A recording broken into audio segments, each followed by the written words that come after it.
Hello and welcome to the Will It Send Me to Hell podcast, the only Catholic podcast listened to exclusively by cool guys. My name is Dalton, and joining me today, as every day, we have... Michael, here. Michael, here in person. Here in person, not separated by the coronavirus, which we tried to keep you from getting so that you would not miss work and not be able to support your family. Didn't work. I got it. I missed it anyway. I missed work. Can't support my family. Family's dead, dying, starving to death. But here I am podcasting, so... Yeah, exactly. We got an email this week. I just skimmed. I'm not obviously not going to read them now, but like somebody mentioned that like you should get a real job. Did you see that? Yeah, it's like you should try to not work for FedEx, and it's like I'm sorry, I'm a fucking working man. I'm sorry, the middle class still exists. Fuck you, dude. It's a pretty reasonable job. Yeah, it's like it's a well-paying job. It's pretty much the best-paying job within like 100 miles. It's like, man, why don't you have a college degree so you can make less money? Exactly. It's like this fucking guy. We'll get to his email. I'm glad he sent the email. It's a good email. Well, you know. So welcome to the Will It Send Me to Hell podcast. This is where we look at media, movies, TV, video games, and we tell you, is it going to send you to hell? We look at lots of people. You can look at the fucking IMDb guide, parents guide, and you'll know, oh, there's nudity. Okay, I guess I won't show those to my kids. But will it tell you that Shrek is evil? Will it do that? Only we will do that. Only I will do that. You'll only hear takes like that on this podcast. So welcome. I'm glad you're here. We're glad to have you. And this 2 weeks, we do 2 weeks episodes. This 2 weeks, what do we watch? We watched Groundhog Day, 1993? 1993. With Bill Murray. I don't know who directed it. Harold Ramis. I believe a Jewish man, but that's unrelated. Somebody sent that to... Well, because you said, I can't wait for Michael to find out some esoteric reason to hate this movie. Uh-huh. And then someone posted a screenshot of the Wikipedia page that said the director was Jewish, and he said, yeah, esoteric reason. I think Groundhog Day is a classic. It's a great movie. I like it. It's a great movie. Yeah. I've always really, really liked Groundhog Day. I liked it the first time I watched it, which was probably in high school. Like I didn't watch it like anywhere near when it came out. But I liked it when I watched it the first time. I liked it now. It was a good movie. That's so good to hear. Yeah, it's a good movie. You expected me to hate it for some unknown... I like it, and I even like it for an esoteric reason too. I like it. That's crazy. Okay. That's crazy, because all these movies I watch, I go, oh, that was a fun movie. How is Michael going to say it's actually not a fun movie? See, you just don't know me, dude. I don't know. You just don't understand the workings of my mind. So you liked it? I did like the movie. I think it's a good... It's definitely a fun movie. Definitely a fun... I mean, it's Bill Murray. Yeah, it's Bill Murray in... I'll describe this later, but it's basically an anti-rom-com. Like, it hits all the same beats as a rom-com, but it's a dude, so instead of the message being like, you finally found your man and you just had to wait around for him to show up, instead it's like, you finally figured out how to fix your fucking life. Yeah. You know? It's the anti, like, because it's a man, you gotta do something. I like that perspective. That's good. Yeah. And, Well, because at first I was depressed when my fiance pointed out that, like, this is really just a rom-com, and I was like, I have to somehow make this a good thing. Because she's right. I really like Harold Ramis too, the director. Also, he didn't direct it, but Ghostbusters. He's Egon. Egon, I don't know. The guy with the glasses. I haven't seen Ghostbusters. Not a Ghostbusters fan. No. Oh, that's all right. Haven't seen it. You remember the doctor in Groundhog Day? Yes. That's Harold Ramis. Okay, not the psychiatrist? No, or the doctor? Other guy. The doctor. Okay. The doctor. Gotcha, he had a little cameo in the movie. That's him. Okay, all right. Director cameo. Yeah, director cameo. Fun fact, my man. I know. Well, I like Harold, and I watched a lot of interviews of him doing this, and I kind of like him even more. I think. I think he's a real mensch. Can you say that? It's not. It's so weird. I think you're supposed to say he's got a little bit of chutzpah. I say that sometimes. I said it about a guy at work. He was just helping me load my truck or whatever, and I said like, is it like, you're a real mensch? And he's like, what the fuck does that mean? It's like, no, it's good.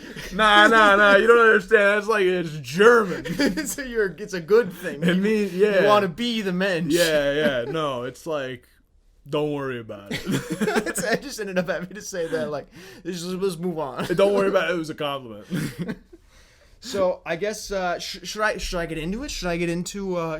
Yeah, I mean, I think Groundhog Day? first we should go over. Is there anything like basic? Would you show your kids this movie? That kind of thing.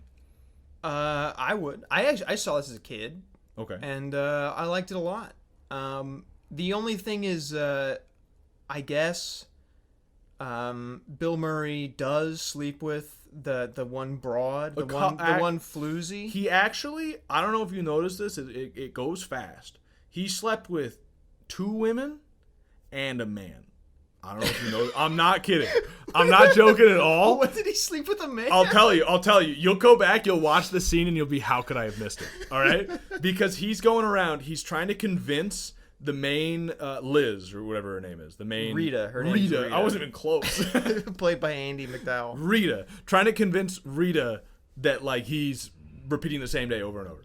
And so he goes to the women that he slept with in the previous scenes. Which I know there was Nancy. What was the other one? The one he takes to the movie theater is a different woman. Oh, you're right. Yeah. Okay. Yeah. So, but it's very easy to miss that. But he runs into Nancy while going to the movie theater. So that's how you can tell they're different women, obviously. But like, so first he talks to Nancy. I don't know which order exactly. He might talk to the other one first. But he talks to Nancy and says some weird thing like he knows because they slept together. Then goes to the other woman he slept with and says some weird thing that he knows because they slept together. Then he goes to this dude and says, oh, and he's gay. Oh, yeah. That's a joke implying that he also slept with that guy. Does that imply Seriously, that yes, slept because with them? he talks to 2 women that he only knows about them because he slept with them. Then he goes immediately after that to a man who he knows is gay. How would he know that? Maybe the same way he knows the thing about the other people. Because he talked to him? No. It's implied that he slept with that man, for sure. I think you see what you want to see. No. I don't want to see that. I'm distressed that Bill Murray slept with that man. But he did. It's a funny joke. I mean, it is a funny joke. It is a funny joke. Right. And honestly, I don't think it takes away from, like, would I show my kid this movie? Unless my kid's a genius, I don't think he'd get that joke. Like at 8 or something. Like, I think it'd go right over his head. But yeah. So Bill Murray does apparently do. He does have gay sex, yeah, and he does. I mean, he has sex with like I don't think he has sex with Rita at the end. No, he doesn't. He doesn't. At no point in the movie does. Yeah, that's what I thought. Yeah. That's what I thought. At first I thought he did, but then like she says like, why wasn't there this last night? You just slept. Yeah. So they didn't. But he slept with 2 women and then 1 man. So that's something to just keep in mind with the movie. The 2 women very obviously, very apparently did that. I think, but it's important to remember that's not presented as that cool, really. No. That's like part of the hero's journey. Yeah, it's in the degenerate portion. So maybe you think twice for kids, but it is presented as if the kids are old enough to not want to emulate everything seen on the screen, which is there is a range of ages where they will just want to do that. Yeah. If they're past that range of ages, I don't think it's really a problem with this movie. I can't really think of anything else in there. I mean, there's like him committing crimes and shit, but like, and he does try and kill himself over and over. Well, you've been in context. Yeah, maybe you don't want to show a 4-year-old this guy trying to kill himself over and over. Maybe you don't want to show your 6-year-old like some guy like the funny man taking a toaster into the bathroom.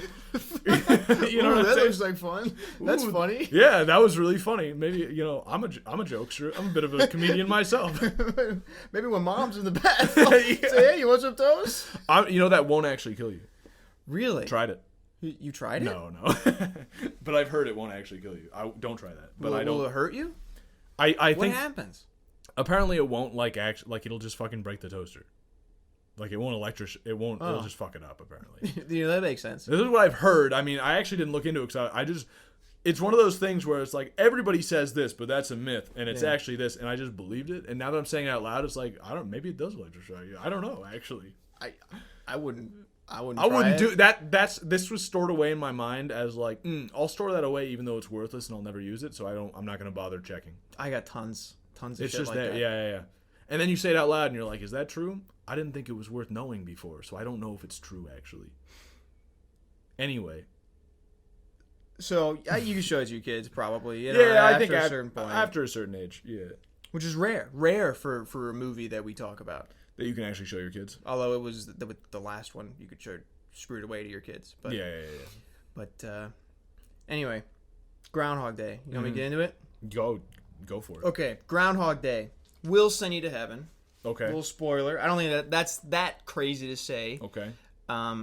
Although there's a Buddhist influence, I think. So you kind of want to reincarnation. Yeah, well, kind of. It's kind of a well. I'll get into it. So there's proof that I'm smart. You heard I took notes. Mm-hmm. So Bill Murray goes through 4 phases in his journey here, trapped in this. You see those 4 bullet points? You got there? 4 phases too. I wonder if you named him the same as I. I don't know. Yeah, I don't know. Do you have the two groups? Actually, well, there's 4 levels. Just go into yours. 4 levels with 2 phases. Just go into yours. Okay, level 1. So actually, I'll bring it even further back before we talk about the levels that he goes through. There's the line, and this is played for laughs, but this is a good line. Bill Murray asked the guys in the bar, and this is his second day. Bowling alley bar. Classic. Yeah, dude. Yes. What would you do if you were stuck in the same day? Bowl. I thought the same. When that scene happened, I was like, hell yeah, dude. Bowling. I'm good at bowling. I'm doing 300s. Dude, we should bowl again soon. It was pretty fun. There's fucking nothing to do in the winter. So he asks, what would you do if you were stuck in the same place every day, and every day was the same, and nothing you did mattered? That pretty much sums it up. Yeah. Well, That's what the other guy said. Yeah, the guy took a drink, and okay, it's all a joke. But that's pretty much the question that the movie's asking you. Which is interesting because everybody is stuck, right, living the same day over and over, and nothing ever changes, and nothing you do matters. It's weird because fundamentally, and this goes into the level 1. Nothing you do does matter now. Fundamentally, what difference does it make? You might go to jail. There might be a few consequences, but I mean, if you got Jeff Bezos, Bill Clinton hanging out on Epstein Island, they got it. They've done it. They've won. You know what I mean? I don't know what you mean. Elaborate. All the evil shit they do. They get away with it? They get away with it. Oh, yeah. Tons of evil shit. I mean, think of pornography. Think of all the people just addicted to porn. Think of that one Jewish couple that produces all of it. Yeah, think about them. But it's weird because when I was a kid and I looked at pornography, I thought I shouldn't be doing this. Shouldn't be doing this. And then you do it again, and you go, "Oh, there seems to be no negatives. There's no consequences to this." And then you can do that for your whole life, and you won't have a life. There'll be negative things that happen in your life, but is it really that bad? Look, it is that bad, but is it really that bad when you consider, put against eternity? You kind of do just completely get away with it, watching porn your whole life. Well, you mean in the short term? In the short term? In the day-to-day term. In the short term and in the day-to-day term, absolutely. And even kind of in the long term sometimes. I would say no to the long term. I mean, even just jacking off, for instance, suddenly you've got erectile dysfunction. You know what I mean? At the age of 40 or whatever. Yeah. And some of it's plausible deniability where maybe I would have got that anyway. Yeah. So kind of you get away with it. You don't, but you might be able to pretend you do. But a lot of those kind of things do have negative effects down the road. But day to day, it's subtle enough and over time enough that it feels like you're getting away with it. Yeah, and you look at the super rich. A lot of them kind of are. Well, and then you can just get away with shit. Yeah, and that's what I'm saying is the level 1. Once Bill Murray realizes this fact, as we all probably do at some point in our lives, that if your brain ever turns on, there's not really consequences. You can do whatever you want. He thinks he's fucking hacked the system, which is this. I'd put level 1. I labeled that as small brain, so you didn't really hack the system, pal. Just look at the label I gave you. But so what he does is he just does vapid shit. And some of it looks kind of fun. If I was stuck in the same day, I'd say, okay, I'm doing some Grand Theft Auto shit today, but tomorrow we'll be a good guy. He eats tons of food. Yep. It's just repulsive. And he sleeps with women. I mean, he does all these really base level things. Apparently a man. And at least 2 women and at least 1 man. Yes. On screen, we see 2 women, 1 man. Well, we don't. You know what I mean. So it sucks, and it doesn't make him happy. Even though these are the kind of things that most people stuck in their day to day think like, man, I would love it if I could just do that. They dream about it. I want to instead of going to work tomorrow, I want to drive my car. I want to steal my boss's car. Yeah. Drive it off a cliff. Fuck his wife, and then I'd be happy. And yeah, exactly. The thing is, like, dude, that actually does sound cool, but you will not be happy. You will not be happy at the end of that. Which leads us to level 2. I will be happy watching you on Live Leaks, though. Sorry. That brings us to level 2, despair. That's when, wow, nothing I do matters. I guess I will just kill myself, which he does. He tries over and over. Over and over. It's very fun to watch. Yeah. All the different ways he kills himself. So those 2 levels, level 1 small brain and level 2 despair, are part of phase 1. Okay. Which is materialistic. Okay. This is before he sees the soul. This is what it's like. If you're thinking materialistically, all those cool things are cool things to do. Yeah. Eat a ton of food, dude. I love eating. That sounds awesome. Stealing from a armored truck, that looks so much fun. Oh yeah. I would love to do that. That's really cool. Unfortunately, I know that I have a soul and things are bad for me, and those things will lead to level 2 despair. But then he realizes this, leading us to level 3, which I titled The Honest Mystic. Okay. Which I didn't really know what else to title it. Okay, that's fine. I'll allow it. This is when he actually, for real, falls in love with Rita. Before, when he was trying to get with Rita, he was like pretending. It was all just a fake way to get Rita. He was acting like he was in love, but it was all just for sex. Like, there was kind of like he obviously dedicated more time to getting Rita, even in the beginning part. But it was him he was faking just to get her. Yeah. And then also there was an element of, it made you wonder, like, it seems like he just wants her more and more because it's harder and harder to get her, and he's bored. You know what I mean? Like, and like, she is something to do, like something to work at and like try over and over to get. It's just like a hard video game because you've got like a really boring day, you know? And and they had some real moments though. But which he tries to recreate desperately next day and fucks it up. So he obviously doesn't really love her. No. I think he likes her. I think there's like honest stuff in his heart where like he really wants to like her but doesn't know how. But level 3 is when he's honest with her. He's just like, dude, I'm trapped in the same day. Yeah. And he's just really, really real with her. And then he really gets to love her. Level 4 is humility. This is when he becomes the servant. Well, even before that, he just says, I'm going to better myself in every single way. Which is probably my favorite part of the movie to watch. Oh, yeah. When he's reading the books, which is like, man, if I was stuck the same day, I'd read so many books. Oh, dude. He's reading books. He learns piano. What else? He does other shit, too. He learns Italian. I'm trying to remember what else. Piano's like the big one. You know, it's kind of the showy one that he learns. Yeah. And then he becomes everyone's servant in the town, which is great to see. He helps the kid, falls out of the tree. He's helping the old ladies for no reason. He gets nothing out of this. He just does it, and he does it presumably every day, and he gets really, really good at doing it. This is when he accepts the suffering, which is you're trapped in the same day over and over, and that nothing is really about him.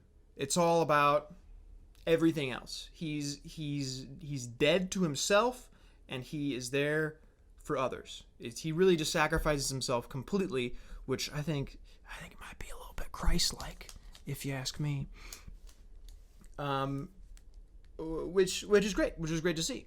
And he's made it. He's just been ultimately humbled by this experience. And so level 3 and 4 are, what's the opposite of materialistic? I just wrote mystical. I don't. What's the opposite? Yeah, mystical, spiritual.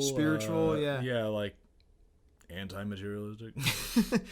Yeah, I mean this is when the soul comes into play there. Now, that's all pretty obvious good stuff to watch. It's just a character growing in like a real way. It's not even like a lot of movies they'll be like, oh, a change of heart or something. But he actually, it seems like he's been doing that for like a year or something. It's ambiguous how long he's been trapped in this day. Right.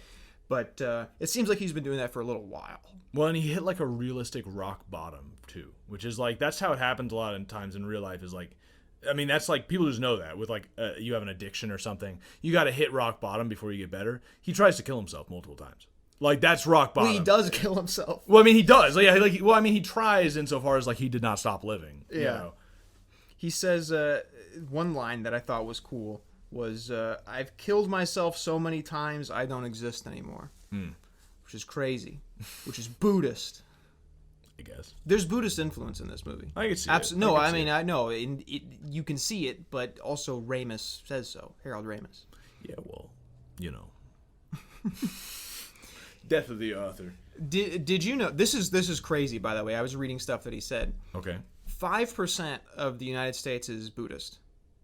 I believe it. I've seen some temples around back where we used to live, and I think I've seen one up here. I mean, if you've been to like San Jose or something, you can believe the it. Southwest has a good amount, I feel like. I mean, California is like it's like 65% Chinese people. So yeah, there's a lot of Buddhist. Well, and it's like a hippy dippy thing to choose. Is like, oh, I'm not really religious, but like I'm like Buddha. You know what I mean? It's a new agey thing. Well, here's a crazy thing. I don't know if this is true at all, but this is what Harold Ramis said. 30% of Buddhists in America are Jews. I believe it. I actually believe it 100%. That fits entirely with my anti-Semitic views. Like that fits in. Yeah, it makes sense to me. Yeah. That's crazy though. It is. That's a really weird statistic, but Yeah. I think it's probably, I don't know where he's getting these numbers, but that's what he said.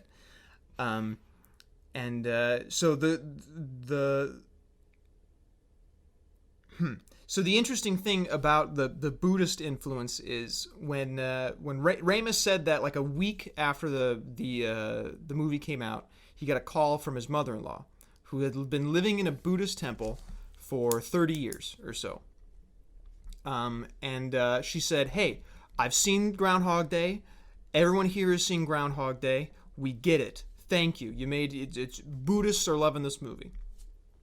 He says he also, like same day or whatever, gets a call from someone in Santa Monica. And they said that, hey, a bunch of Jews are picketing outside of the movie theater, outside our movie. And he says, why? What the heck? And he says, well, they're not protesting it. They have signs that say, are you stuck in the same day over and over? Call whatever synagogue. So the Jews are liking it. And then he said, and since I've made that, I've been getting letters and stuff from Christians and Catholic priests saying, you've made an unambiguously Christian movie.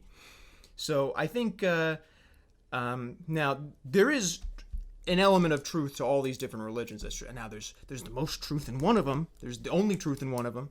But there is good things to get from like Hasidic Jews and Buddhism. Like there's good elements to it.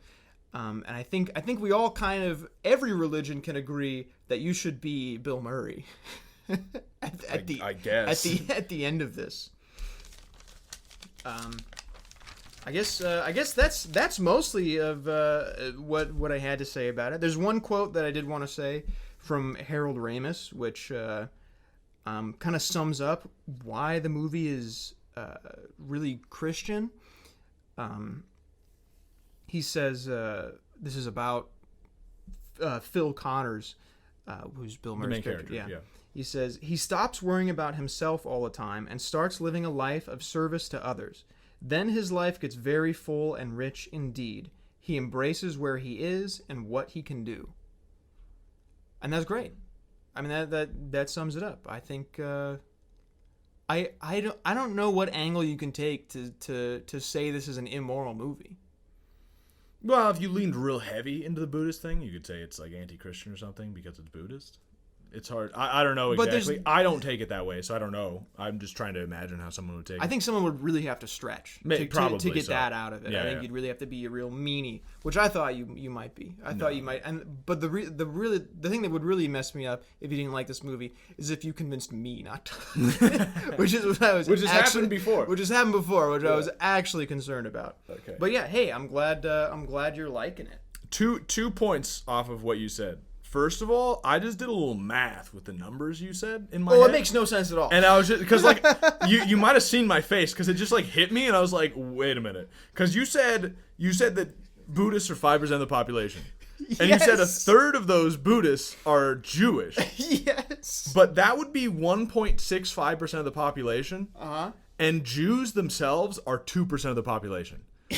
Which means the vast majority of Jews are Buddhists, which is like, there's no way. That means like 75% of Jews are Buddhist. I have no idea. Your numbers are wrong, or his numbers are wrong, or something. They're not my numbers. Yeah, there's like that cannot be correct. Like Jews, 2% of the population. Buddhist Jews, 1.65. No way.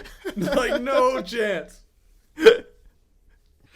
So I just want to point that out. There's no way those numbers are correct. Yeah. It's just impossible. It's nice to think about, though. Yeah.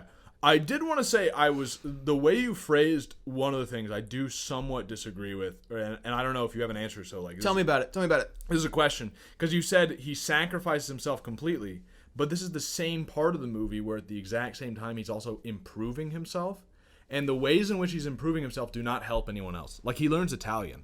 No, he doesn't use that to help anyone at all, right? Like he plays piano, which like brings joy to people, but he learns Italian, and the most interaction he has with another person with Italian is he says ciao to one guy. You know what I mean? Like in no way does it help anyone. So I don't know if it's accurate to say he erased himself if he's learning a skill that only brings joy to himself. Well, yeah, I guess yeah. That would be the only hole, is that he he learns Italian actually. So yeah. Well, it's just, because like I mean, I think it's true that he does start caring about other people, but I don't know if I'd go so far as to say he erases himself, because that implies that there's nothing left. Obviously, his personality is still shining through in him, like learning Italian just for his own sake. Well, kind of the climax of the movie, which is just the last day he has there.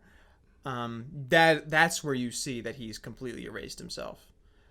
But he does learn Italian earlier. But he does learn Italian. Earlier in the movie. Like the day before. I think maybe even the morning of that last day is when he says ciao, by the way. Oh, okay. So I'm not 100% sure, but I know it's in the morning when he sees the fat guy. When did you learn Italian, by the way? Saying ciao to people? Yeah, well, he was reading an Italian book earlier in the movie, all right? The crazy thing watching this is just moving to a small town now. When Sarah and I, like 10 minutes into the movie, Sarah turns to me, she says, "Holy shit, we're Bill Murray."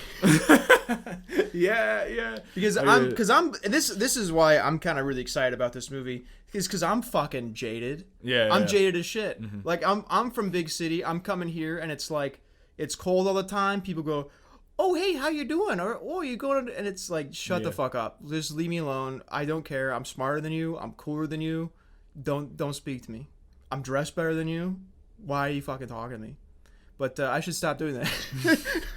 No, watch this movie. Being like that. When the movie started, I was making the same connections where I was thinking to myself, like, am I more like Bill Murray or am I more like Rita? You know what I mean? Because Rita's also like from the city, but like sees like benefits in the small town stuff. And I'm like, neither of those. This is my note. Can you read that? Yeah, you said Michael is the girl. Yeah. I wrote, Sarah and I are Bill Murray, parentheses, jaded. Yeah. And then Michael is the girl. Michael is the girl. At first I was like, maybe I am more like the girl. But as it went on, I was like, I don't know. Because like the girl seems to just be like, she never had a jaded part of her. Whereas Bill, like, I feel like I'm more like Bill Murray somewhat through the movie. You know what I mean? Like post-suicide Bill Murray. You know? I'm pre-suicide Bill Murray. You're pre-suicide Bill Murray, yeah. Yeah, I should. In the end, we're all Bill Murray. I should stop being so jaded, and kill yourself. I should have fucking killed myself. But then after that, you'll be reborn Buddhist style, Buddhist Jew style, and then you'll be good. Judas. Ooh. But yeah. Ooh. That's kind of anti-Semitic if you think about it. A lot of things are if you think about them. Mm-hmm. But yeah, I should stop being like that. I should, people are a lot nicer in the small towns. And the thing is too about Bill Murray being mean to all these people, they're all happy, and they all want Bill Murray to be happy too. Yeah. And Bill Murray says, "Nah, I'm too cool. No, Too cool. This is really all it is," which is so stupid. I watched an analysis video of this, and the guy said, I don't know, the whole video was, I didn't even watch the whole video. I'm not going to credit this guy because I don't remember his name. Okay. But he said, it's interesting that, like, the joke's on Bill Murray, like, the whole time. Yeah. The whole beginning of the movie, like, he's the clown. Mm-hmm. And the opening music, the opening polka is his clown music. Just being a fucking clown. Yeah. And but he thinks he's so cool. But he thinks he's so cool, but really the joke's always on him. He's always the loser. So don't be a sad sack, guys. It sucks. You suck. You look like an idiot. It's actually like a really big problem that like I've fallen into. I think most people who have like any sort of like internet influence or like were in any way cool or like watch cool things or like are anti-modern shit, you know, you can easily fall into like, yeah, I'm like the cool guy and everything fucking sucks and you're a loser for liking anything, you know. I will also say, you were talking about being pessimistic. I noticed this today. I wanted to point this out because I thought it was really funny. Your car got stuck in the snow right outside your house. 6 feet from my driveway, I swear I got stuck in the snow. You tweeted out a tweet that said, and I don't know the timing of this, but from when I saw it, you tweeted out saying, I got stuck outside my driveway 6 feet out. I fucking hate the winter. Yeah.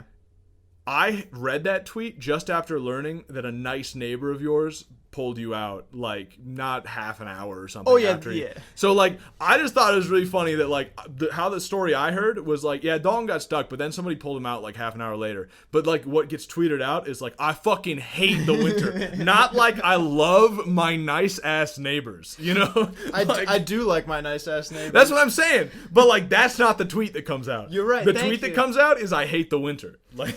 And you know what I thought tweeting that? Yeah. I thought, no one cares how much I like my neighbors. They want to hear how much I hate the winter. That's what they want. And you know what? You got likes. I got likes. I don't usually get likes. You got likes. I noticed. I got a banger tweet there. You know, that's the culture. That's the society. Dude, we do live in a society. We do live in a society. That's bad. That's not good. A Jewish good. Buddhist society. Thank you. Do you want to read some emails? Yeah. Let's read some emails. Well, first, as I'm pulling this up, why don't you explain to people our business model? Okay, yeah, easy peasy. So, how this goes is we do not charge you for this, but we also do not take advertisements. You will never hear an advertisement on the show. The reason why is because the Buddhist Jewish lobby would have us hung and then reincarnated and hung again if we were to say any of these things while being sponsored by them. Or, you know, insert a more reasonable example here, Tito's fucking vodka or some shit. They would get mad at the shit we say because they're not good Catholics. You know, maybe they are, but I doubt it. I don't know. I'm not going to cast aspersions on Tito's handmade vodka. I don't know. It's just an example that you hear all the time. Blue Apron, if they're Catholic, I'll eat my hat. You know what I mean? If they're good Catholic, don't you fucking... Yeah, don't give me that. Don't give me that. But... the point is, we don't take advertisers. It would obviously sway the people who take advertisers and pretend like it doesn't sway their opinion. They're wrong. It maybe it does in some like really minor way, but like it obviously does. And fucking Adam Ragusia. I know I'm paid to say this pan is so good, but I actually really like this pan. Yeah, it's like I bet you'd like it less if they didn't give you thousands of dollars to like it. It's like it doesn't matter that you think like, oh well, it is a good pan. It's like yeah, well you got thousands. You get the point. Like, he's obviously being influenced by it. We don't want that. We want to give you the truth. And so we don't take advertisers, but we still need money because like Dalton's kids are starving. My kids are starving. And so we do still we would appreciate money. So how this works is since we don't take advertisers, we want to be influenced by you and your opinions and what you give money to. So we ask that you give us the amount of money that you think this show is worth. So if you think it's worth the price of a movie ticket, because now you don't have to go see this shitty movie, or you will go see this good movie, whatever, then pay that $5, $10, whatever overpriced movie tickets cost in your area, $50. If you think it's worth like thousands of dollars because now you've learned some valuable thing, like I'm not going to send my kids to college, so they don't need their college fund anymore, so here you go. Or maybe you think it's like worth $1. Whatever you think it's worth, that's fair. I'm not going to argue with you. That's what you should send. That is our model. Value for value. We are giving you some amount of value, hopefully. We want you to give us, we want you to convert that to a monetary value and send it our way. And become producers. Real producers. Yes, to be clear. These are real producer credits. Yeah, you are not, like, you got to understand how producers work in Hollywood. Now, in no way do I think we should emulate Hollywood, generally speaking. But the producer model, it makes sense. Basically, some guy says, hey, I like this thing. I want this thing made, or I want this thing continuing, so I'm going to give money to it. Then they're going to put my credit on the titles. That's literally how producers work in Hollywood. Sometimes they're more involved. You can be more involved if you send enough money. But, like, that's how we're doing it, too. If you send money, you are a producer. You have helped make this show possible, more so than even I make this show possible sometimes. You know what I'm saying?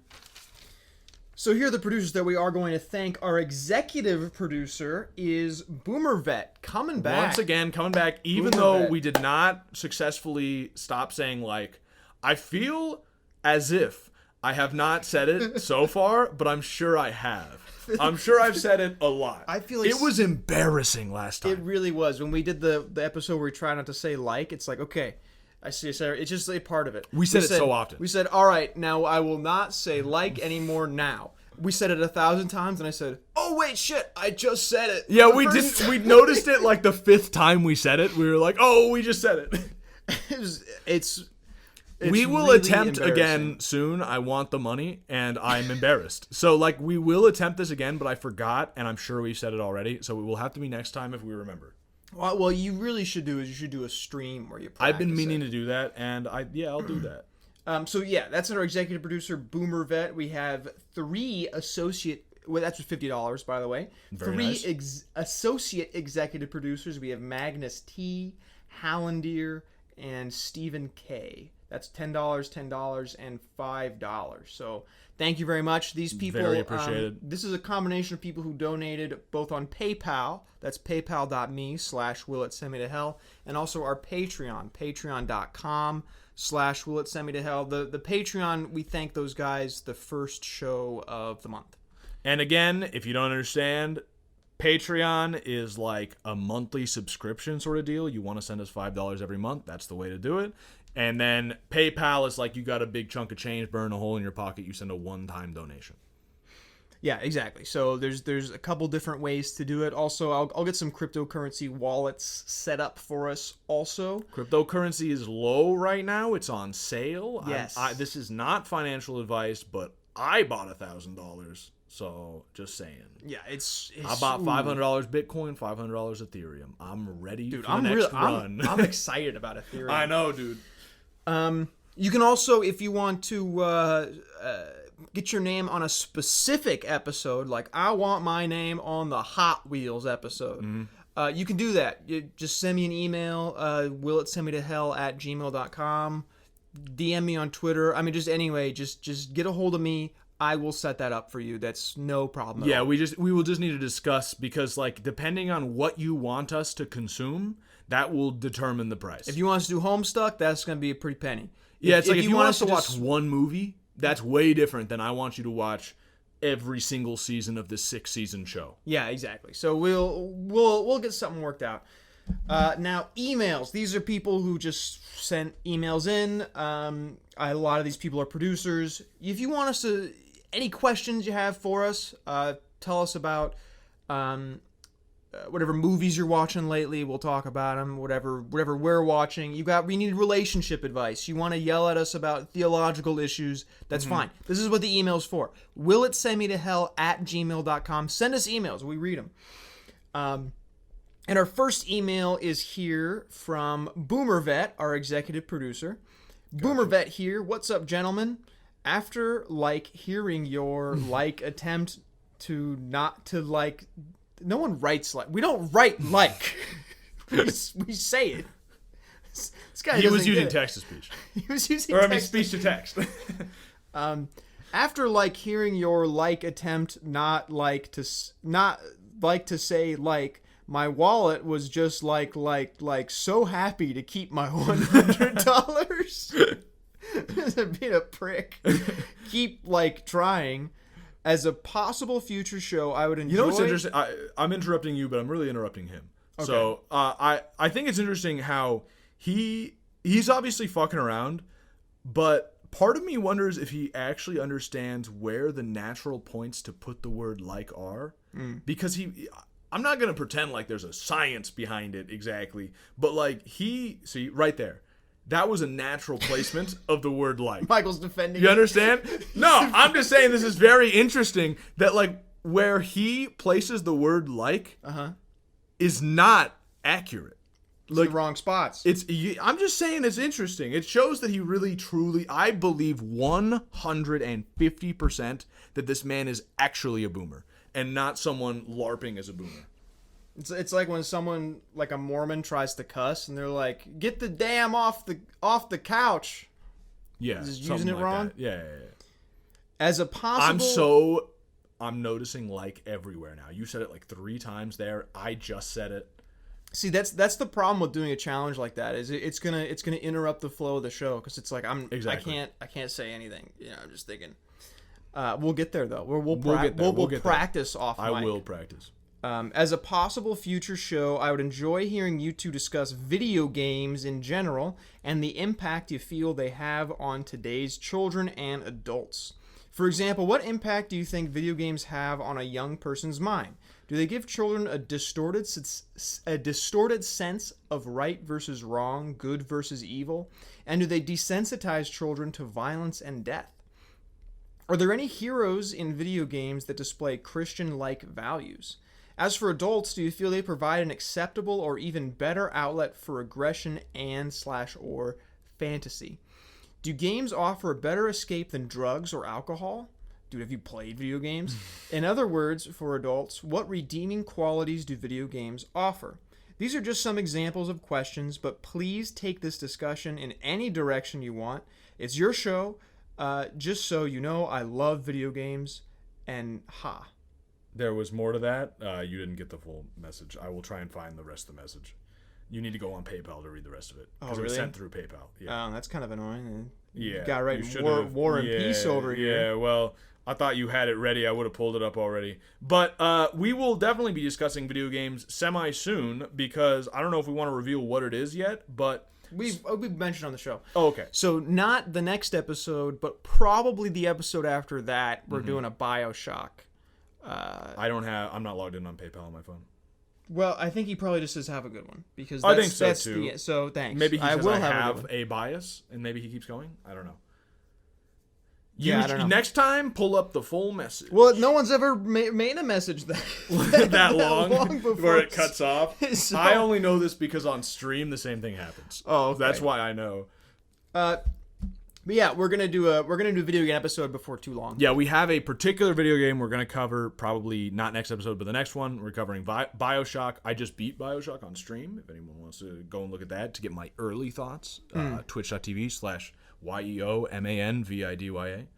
But we also had the Metal Gear Solid episode where I think we touched some of that too. So if you haven't listened to that one. But it's a good idea. We can go more in depth with BioShock and kind of talk about video games in general. We're going to be doing. Question. We want more video games. We don't want this just to be movies, anime. There's other stuff we want to do too. Yeah. It's just hard. It's because there's going to be less video games because they take longer to play. Exactly.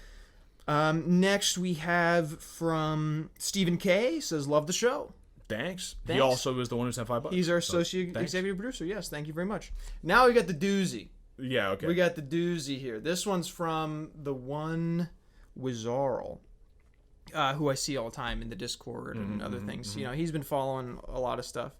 And, gosh, all right. This is quite a message. This is quite a message. I want to point out, this is a weird way to kind of introduce this message, but I just got a comment on one of my YouTube videos, and it has the exact same energy as this email, but it's much shorter. So and I think it's funny. This guy just sent me a comment saying 40 minutes ago, "The Bible says nothing negative about the devil. That's all mystical interpretations by the Catholic Church, who don't fill low any of the Hebrew scriptures, mainly because they don't read them in the original language." That's Yosef there, who left that comment on a video I made about anime. Good video. I don't know what. It's a good comment on that. I love the Bible says nothing negative about the devil. What about when they curse him to crawl in his stomach for the rest of time and his head will be squashed by, like, no, that's not negative. No. When I was like getting back into Catholicism, or into it for the first time, I guess. My dad, who's he was used to be like an academic, you know. So he said that a friend of his studied like Christian and religious history, and she told him that you know, the Catholics invented hell. Hell's not like in any scriptures or anything. I've heard that before invented too. I've heard in that like claim. 1600 or whatever, and it's like, what? That makes no sense at all. Yeah, what about that part where the ground opens up and people are sent directly to hell in the Old Testament? Yeah, Old Testament too. Not even, it's like, what about when Jesus would talk about like Gehenna or whatever? Oh no, that was referring to like a place out in the desert that people didn't like go into. Yeah, Christ never. See, people seriously will believe that. It's like, are you crazy? You think that's what he meant? Yeah, for all time you'll be in this like place we don't like in the desert. But it's like fiery. But it's like hot there. Yeah, more like they burn shit. You think? Yeah, it's basically like a big garbage dump tire fire sort of thing, and you'll be stuck working there for like forever. Yeah. But when I say forever, it's kind of like figuratively, you know. Yeah, where there'll be great like wailing and gnashing of teeth. That's like big feasting and stuff. You know, and they're like singing. Yeah. Oh, gotcha. Makes complete sense with that view of it. Makes complete sense in the view of the rest of the text also. Yeah. So, and it makes perfect sense why Jesus appointed Peter to be the head of the church, being the first pope. That's why Peter taught that exactly. That's why the church that Peter started and that Christ started with Peter has continued to teach that hell doesn't exist. That's why, you know. So, hey, this is Wizarl. Just wanted to let you guys know that I've enjoyed the podcast so far, even if the recent whining about my Protestant work ethic is a bit much. Not my fault you guys are bums. What is this guy? It's so strange. What is this email I'm being sent? I know. This guy also complained in the Discord. He said the Spirited Away one was the worst one. He's crazy. Which, I don't know, I probably had weird energy being because we were not separate, in the same place. But like, come on, be a mean guy. Get a job, Michael. Which, first of all, I work a full-time fucking job. Really hard manual labor. Yeah. Like, I am carrying 2 160-pound each kegs up and down stairs. Dude, cope. All day. Get a job. What do you mean, get a job? If you're getting drunk tonight, it's because I did my job, all right? Dalton has a toddler, but even so, Dalton should be looking to get a better job than FedEx. So that's a good job. It's like it is literally like this isn't even like a joke or anything. It's more money than I've ever made. It's not a joke. FedEx is one of the best paying jobs here. It is. In this entire like hundreds of miles in any direction, FedEx is like as good as it gets. He should get a job better than FedEx so that he can, you know, prepare to provide a good life to his son, and they have savings to deal with it. By the way, savings? Fucking, have you heard of Bitcoin? Yeah, those are my savings. To deal with the troubles of child raising, medical and dental and unforeseen issues that may arise, like asthma or...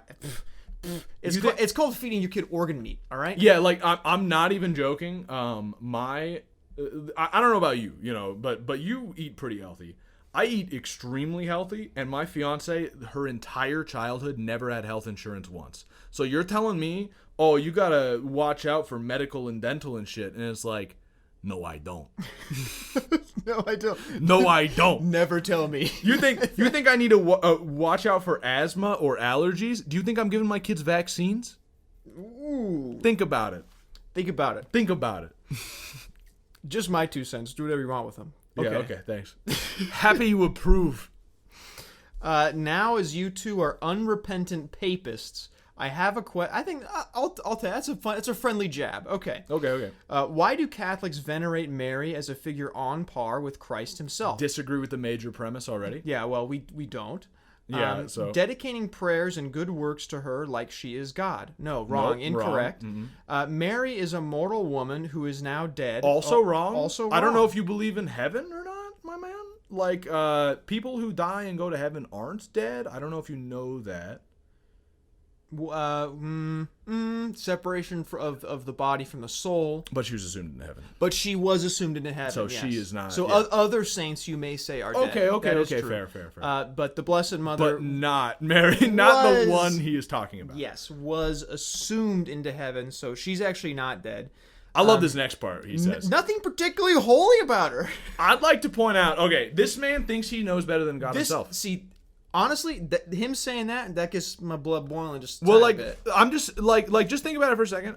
This is just like I don't want to be, we're like fucking with him and like being a little insulting to him and such. But I want to just like common sense. Like, let's just think about this for a second. God could have been born to any woman in all of time. He chose Mary. Mm-hmm.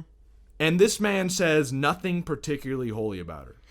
Do you really think that God would choose from all time to pick a woman who there's nothing really special about her at all? Mm-hmm. That he would give this random woman that?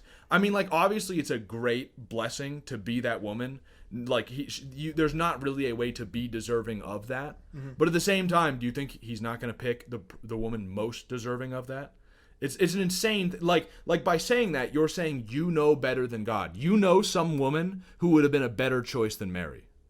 Because she's not particularly holy. I can think of people who are particularly holy, and it's not Mary. You know what I mean? That's the implication here, that you know better than God. You could have made a better choice. Well, and also nothing particularly holy about her. Didn't she have God herself in her womb and give birth? Yeah, you would think that would God be something himself? that would be pretty holy. That's particularly holy. Well, in fact, even just the word holy or the word sacred usually implies set aside for holy things. Like sacred is set aside, like it isn't used for things that aren't holy.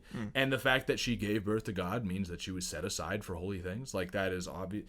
So again, kind of nonsensical to say nothing holy about her, particularly holy about her. He says that is basically idolatry, the modern day golden calf. Oh, well, yeah, and he says this is where I think this is where Protestants get into kind of cultish thinking, because they just say that to themselves over and over that Catholics worship Mary. If you ask any Catholic, they'll say, "Oh no, we don't." Actually, if you look at the Hail Mary, it's "Hail Mary, full of grace, the Lord is with thee," and then it's taken out of the Bible. Which by the way is taken directly out of the Bible. Blessed art thou among women, and blessed is the fruit of thy womb, Jesus. Taken out of the Bible from different parts, but yeah. Anyway, the gist of the Hail Mary is pray for us now and at the hour of our death. Pray for us. That is what the Blessed Mother does. Every single prayer to Mary is asking her to pray for us. To intercede. Is asking for her intercession, which is asking her to go ask God to help us out. And let me just point out, because he doesn't say this particularly because he didn't get to that point, but people will say like, "Oh, well, that's not in the Bible. You shouldn't have people intercede for you." It is in the Bible. It's in Job. God himself positively commands 3 men to go to Job and seek his intercession. It says, "My servant Job shall pray for you. His face I will accept, that folly may not be imputed to you." Job 42:8. So, although I think maybe the Protestants maybe took that book out. I'm not sure. They do. I'm not even joking. That's like a slight against him, but I think they may have actually taken that book out. But there's also, like, St. Paul asked the Romans in Romans 15:16, help him in their prayers for him to God. In Thessalonians, he says, pray for us. Like the people interceding, people who are holier, interceding to pray on behalf of other people is like in the Bible multiple times. And so the idea that we would ask Jesus's own mother to ask Jesus to to pray for us is not in any way unreasonable. It's completely reasonable. Yeah, it is. Especially, by the way, Christ dying on the cross. Behold your mother. Yeah. She's all of our mothers. We're supposed to, if we're faithful. Exactly. And by the cross. So it's pretty simple. It's pretty biblical, I think. Yeah, it's like multiple times in the Bible, and like it's really quite a strange. And we don't pray to her. Now maybe this guy is dealing. Maybe he's in New Mexico. Maybe he's in Phoenix. Maybe he's seeing like. Maybe he's in Spain. There's a weird cult in Spain. Maybe there's like superstitions or stuff where maybe they actually do, and that's not good. To be clear, there are people on this planet who do actually pray to Mary as if she is a god, and that obviously humiliates Mary and does not bring any like glory to God in any way. It is completely wrong. And the Catholic Church is obviously explicitly against it. Yeah.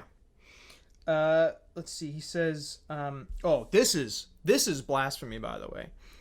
Eternal. This is more of the email. Eternal virgin part isn't even true because Jesus had mortal brothers. I'd like to point out no evidence for that. Well, what they point to is there's a couple parts in the Gospels where he'll call people brother. Oh, yeah. Which is everywhere in the Bible constantly. And if you look at the word it's translated to, if I'm not mistaken, it does not mean literal brother. Yeah. Like the word itself even just does not mean literal brother. Yeah. So like... So when like Paul starts letters with brothers and sisters, do you think Paul clearly he's related to all of Thessalonia? Yeah, that's different. Yes, it is correct. Yeah, it's wrong. Almost like you should look at the context, Yeah. So no, there's no evidence that he had any brothers at all. Would also like to point out that the idea of confession before this man is just like, dude, I'm writing an email to some Catholics. Let's squash the beef. Let's squash it. I want to squash the beef. I would also like to point out that the idea of confession before a mortal man is not in the Bible. Wait. You can go no further.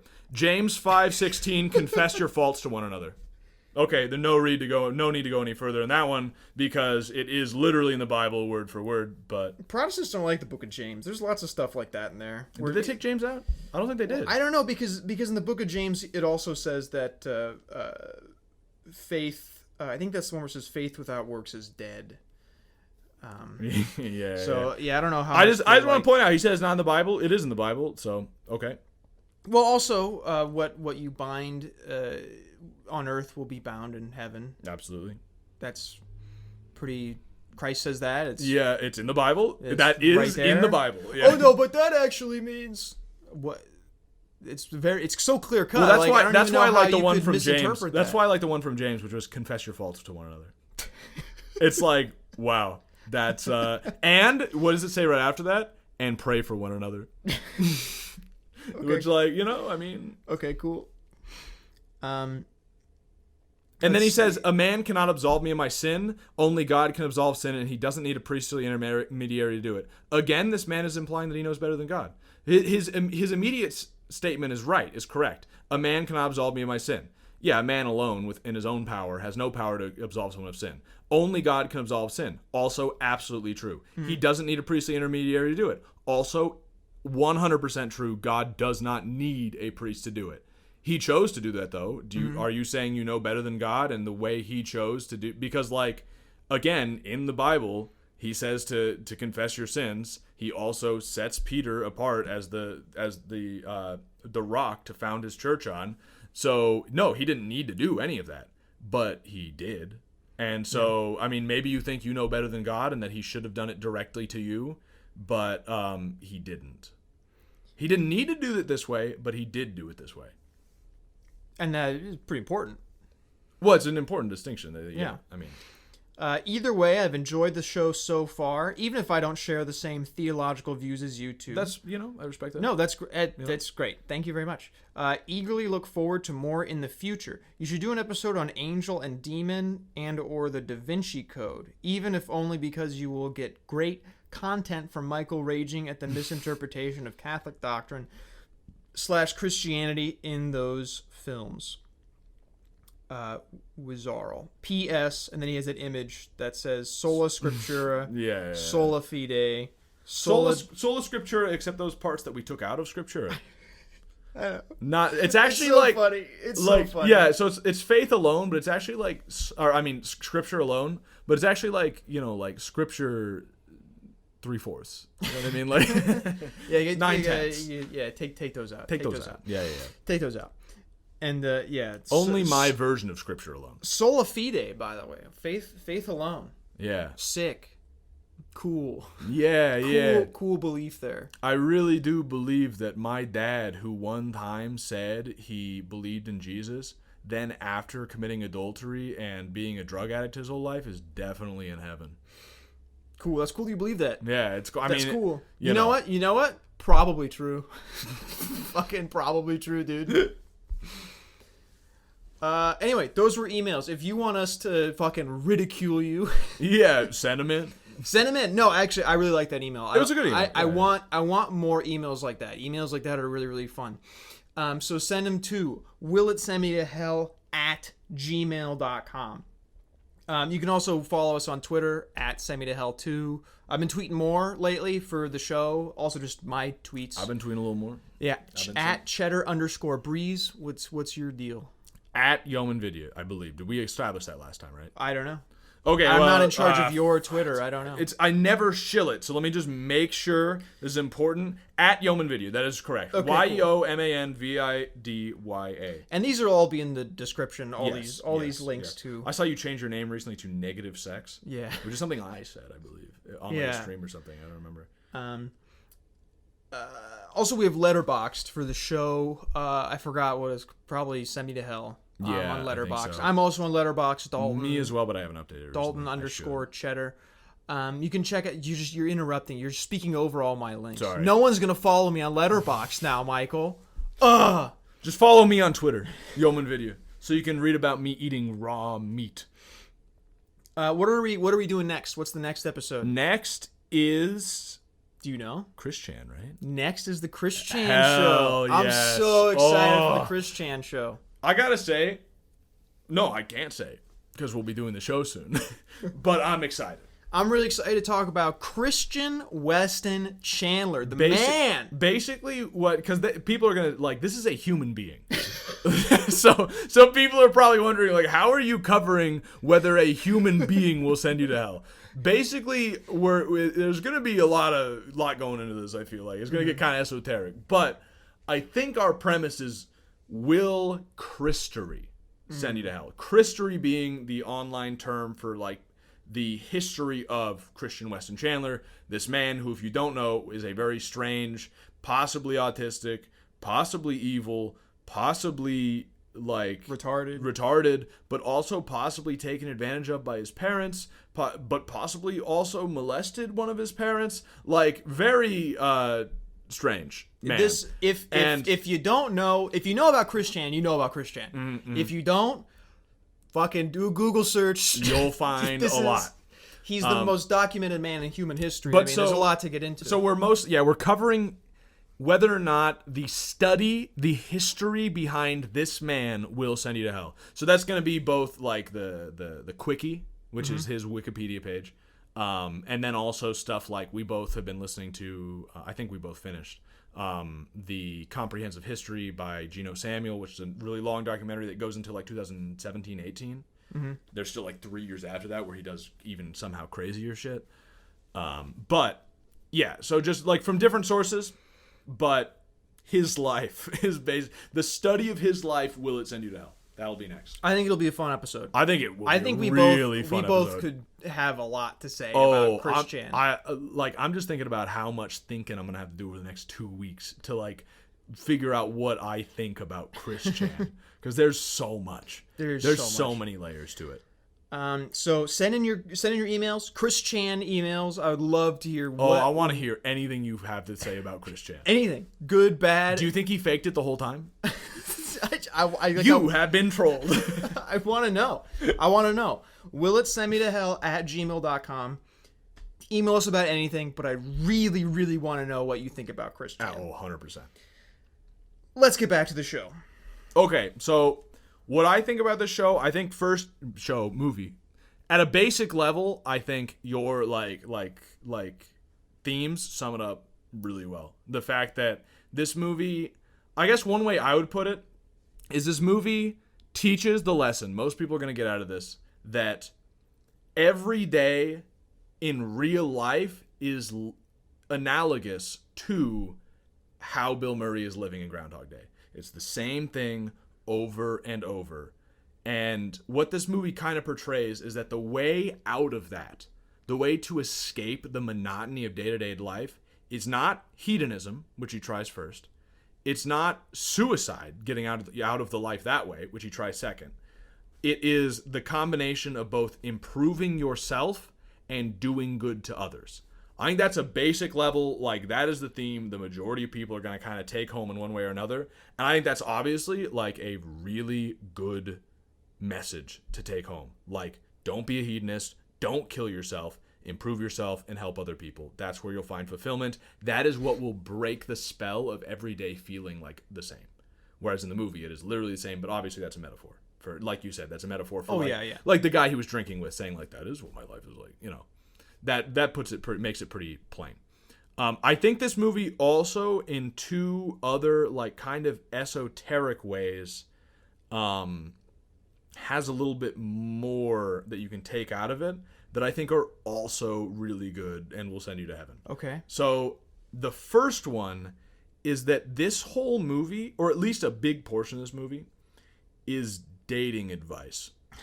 And it's good dating advice, because first you see him like hedonistically going after women, and you see that that's not fulfilling. So that's a good piece of dating advice. That's kind of a meta level dating advice, which is like, don't just have sex with random women. It's not fulfilling in any way. Don't have sex with a dude also, because it's gay.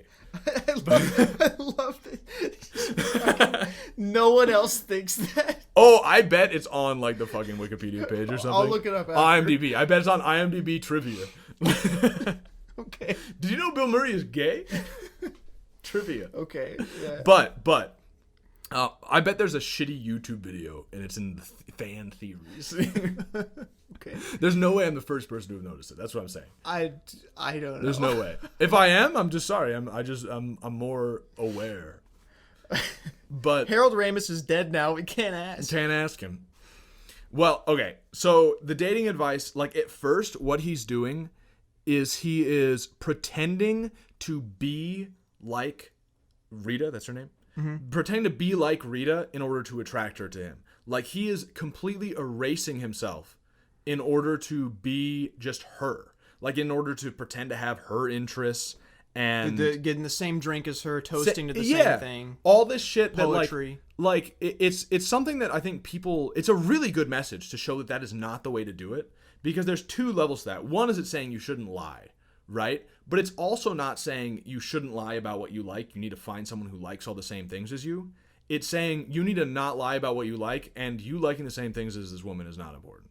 Like, for instance, I hate that I said like there.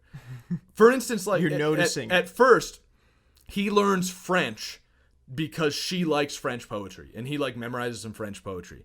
But then later, when he's like obviously in the good part of the movie where like you should be emulating what he's doing, he learns Italian. You know what which is important. He doesn't learn French. He had all this time. He could have learned French. It would have impressed her. He doesn't. He learns Italian. Why? Because I'm not interested in French. I'm interested in Italian.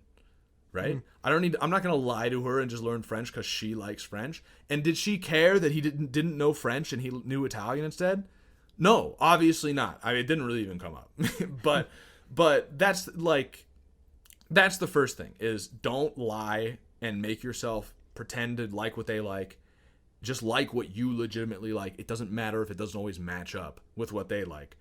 Also, there's the not just being your own man, but he also becomes the kind of man of mystery, which is something that, like, in the beginning of the movie, he's trying to just get her.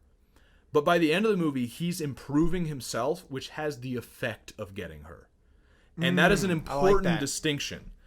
And part of that is not just being like he's a good enough person that she wants him instead of him wanting her and just like hunting her down, sort of.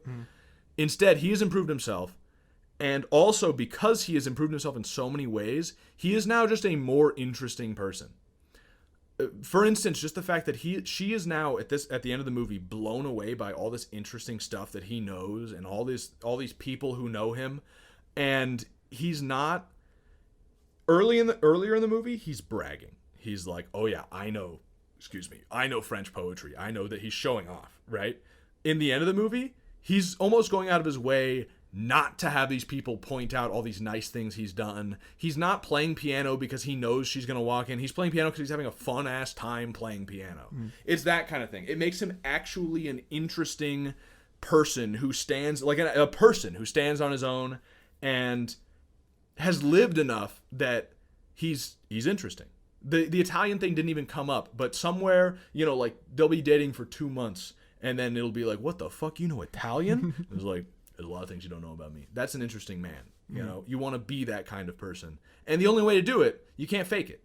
You have to just be interesting. You need to have experiences, learn interesting things. And then also, to get the girl, he also becomes a good person.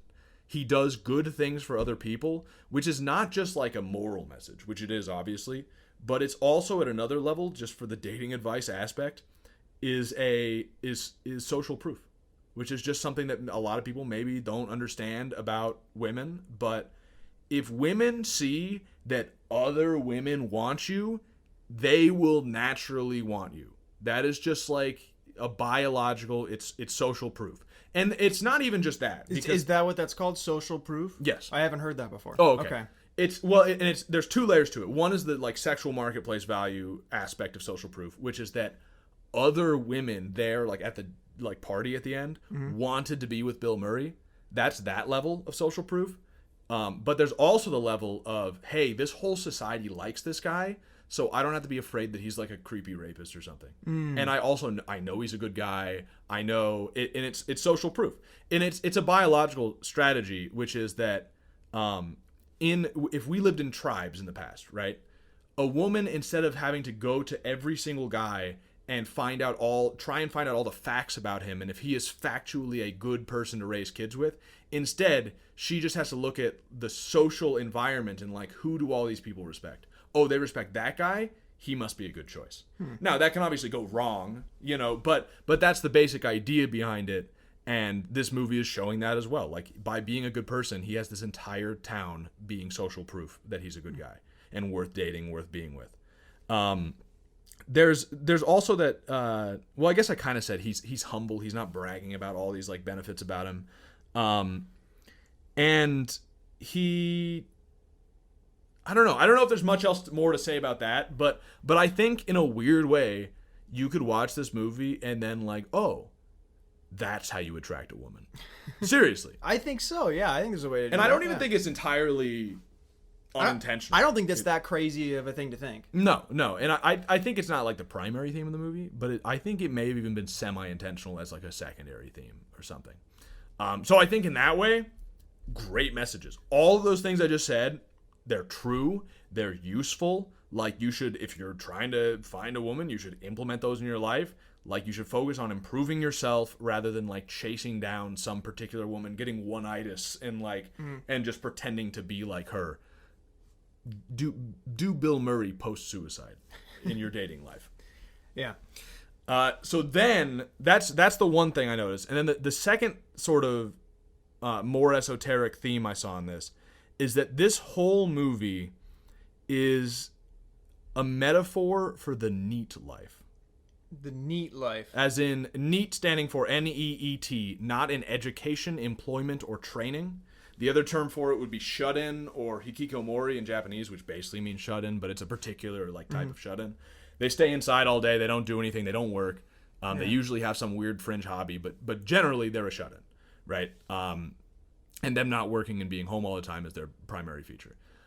This movie shows the life progression of someone who is a NEET.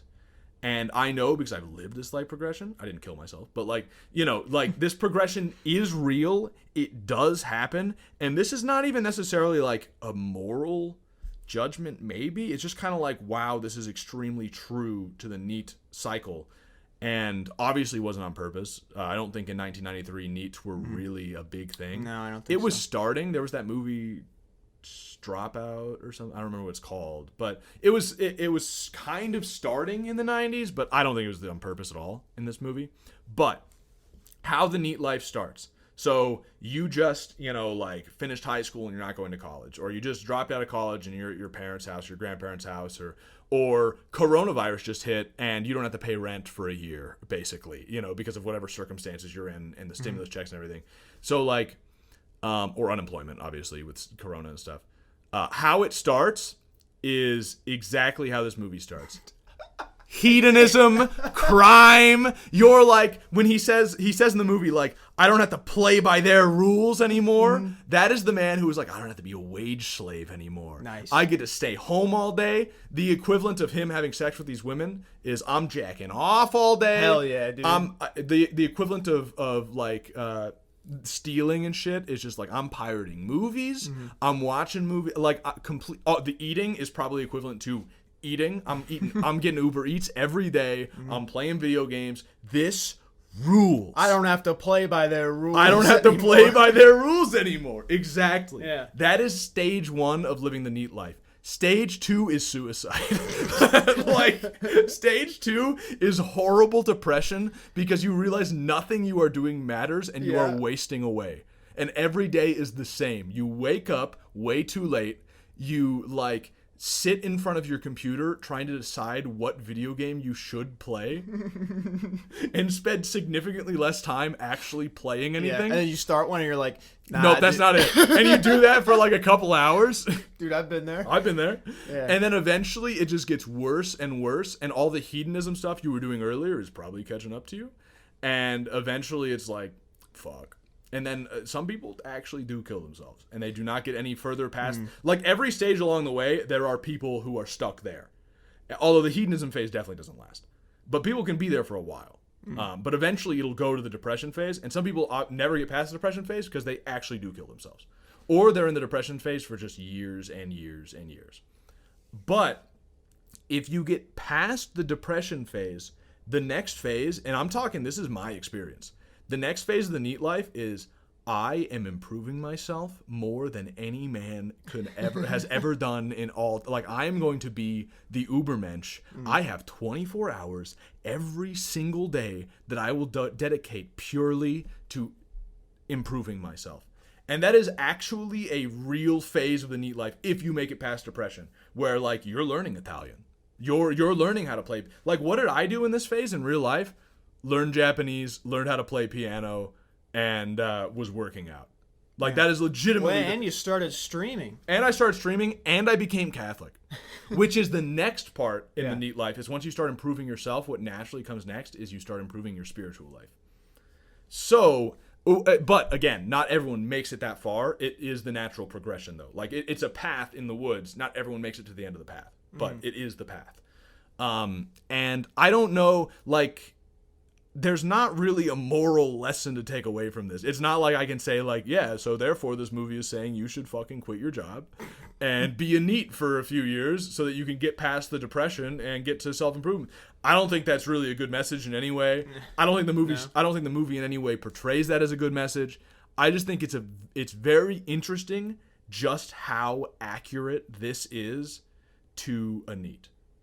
And there's really, and I don't, that part, I think all the other themes I've mentioned so far that you've mentioned, that I mentioned, they'll send you to heaven. This part is just like, you know, like, I don't think it'll send you to heaven or hell. It's just like, it's almost like a warning, and it's a warning for people who might become NEETs or find themselves in a similar situation. But it's also hope for people who might be in the depression phase. I think it's any man who finds himself with too much free time.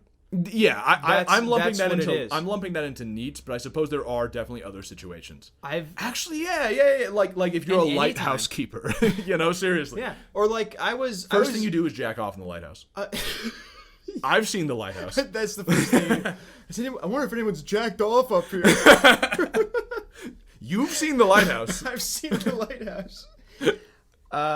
Yeah, but like there was like 2 weeks where I was in between jobs up here, and it's like, yeah, first it's like, hell yeah, video games, and then it's and then that's 2 days, and then the next 2 days is my wife saying like, Dalton, you have to do something, and me just saying like, there's nothing to do. It's horrible. I hate it.